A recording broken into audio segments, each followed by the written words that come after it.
The Age of Imperialism and Foreigners, Korea on the Stage of International Diplomacy. Welcome to The Age of Imperialism and Foreigners in Korean History, Part 2. So in the previous lecture, we took a look at how Korea was transitioning from the traditional system of foreign relations to a more modern style. And in this lecture, we are going to examine the role that foreigners played, focusing on diplomacy, so how Korea interacted with foreign countries vis-a-vis their envoys. And we're also going to focus on the role of foreigners in efforts to reform the country during this time.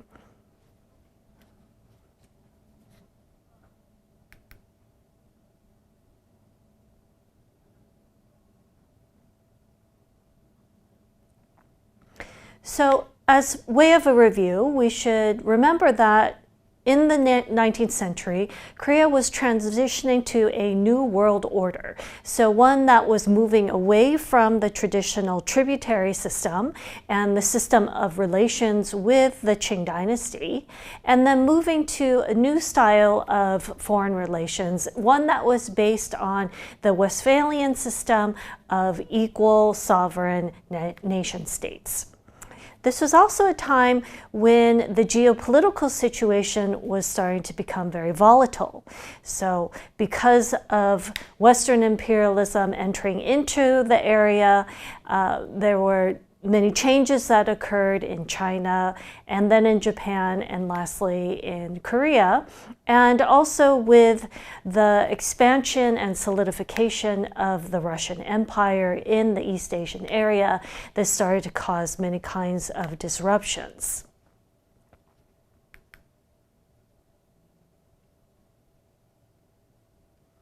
As a result of the changing geopolitical situation, it was necessary for Joseon to revise its system and to revise its system of relations with the foreign countries.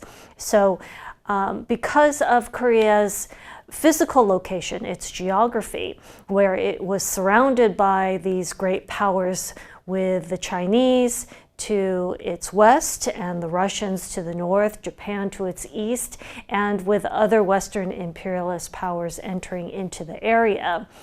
This all had an effect on what was happening in Korea, and any changes that occurred in Korea, in turn, also affected the region.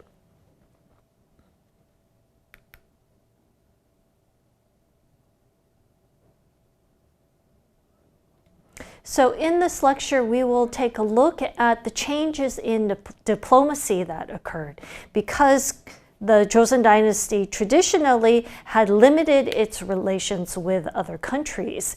This was a time period where we have dramatic change that occurs, and that we see that Korea was opened up by the Japanese, forced to sign an unequal treaty in 1876, and then following this, a series of treaties that were signed with many other countries, including Western countries.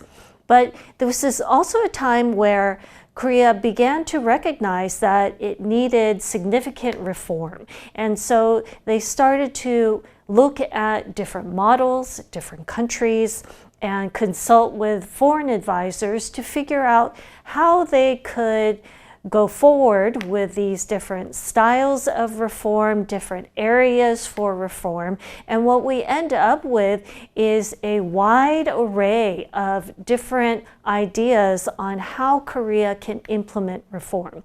Everything from protect the orthodoxy and repel heterodoxy, all the way to full modernization that embraced all things Western. So this was a time where the Koreans were trying to decide on what forms that this reform should take, and eventually would decide on moderate and measured style reforms.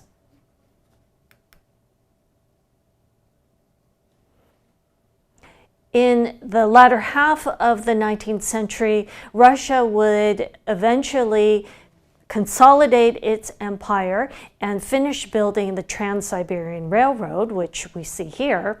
And with this consolidation, we see that Russia now has a significant presence in East Asia.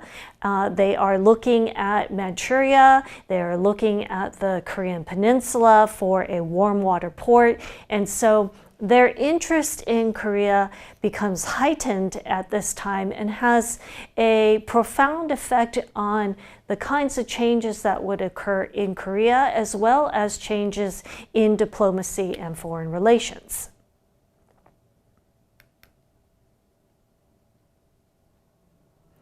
So Korea found it necessary then to look to other countries and send these quote-unquote sightseeing missions to China, to Japan, and to the United States in order to see how modernization was taking place. The United States was a rising superpower, and so they wanted to see the institutions, the systems that were necessary to modernize and to strengthen itself. They also brought in foreign advisors from different countries to help them implement these reforms while signing treaties with Western countries.